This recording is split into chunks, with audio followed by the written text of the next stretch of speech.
एहतजाजी PM package मुलाजमीन ने शेखपुरा पंडित colony में एक प्रेस कॉन्फ्रेंस के दौरान हुकूमत के खिलाफ नाराजगी का इजहार किया। वादी भर से कश्मीरी पंडितों के नुमाइंदे मौजूद थे। उन्होंने कहा कि वो अपनी ड्यूटी पर जाने को तैयार हैं, मगर इससे कबल सरकार उन्हें लिख कर दे कि कोई और किलिंग नहीं होगी। उन्होंने कहा कि कश्मीरी पंडितों को अब इस्तेमाल नहीं किया जा सकता। उन्होंने कहा कि सरकार के झूठे दावों से अब वो तंग आ चुके हैं। उन्होंने जंतर मंतर पर एहतजाज करने की धमकी दी।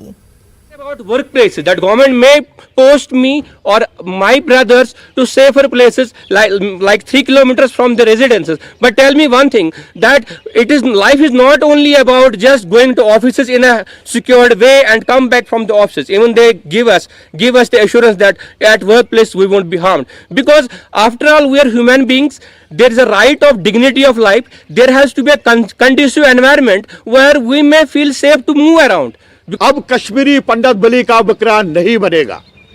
यह चेतावनी है इस सरकार को। 32 साल बहुत सहा हमने, अब हम और सहने के लिए यहां पर नहीं आए। हाँ, सरकार हमें रिलोकेट नहीं करती है तो हमें पता हमारा दूसरा रास्ता क्या है। हम सारे लोग मन बना के रखे हैं कि हमें पता हम क्या करेंगे, फिर पूरे इंटरनेशनल मीडिया और नेशनल मीडिया को जवाब देते रहना। अगर हिंदुस्तान गवर्नमेंट आज रिफ्यूजी डे पे हम लोगों को हमें संरक्षण नहीं दे पा रही है, तो फिर हमें मजबूरन इंटरनेशनल ऑर्गेनाइजेशन को, जितने भी हमारे ह्यूमन राइट्स जो ऑर्गेनाइजेशन है या जितने भी वॉच डॉग्स है, सबसे हमें गुजारिश करना पड़ेगा कि भैया हमें असलम दे दो।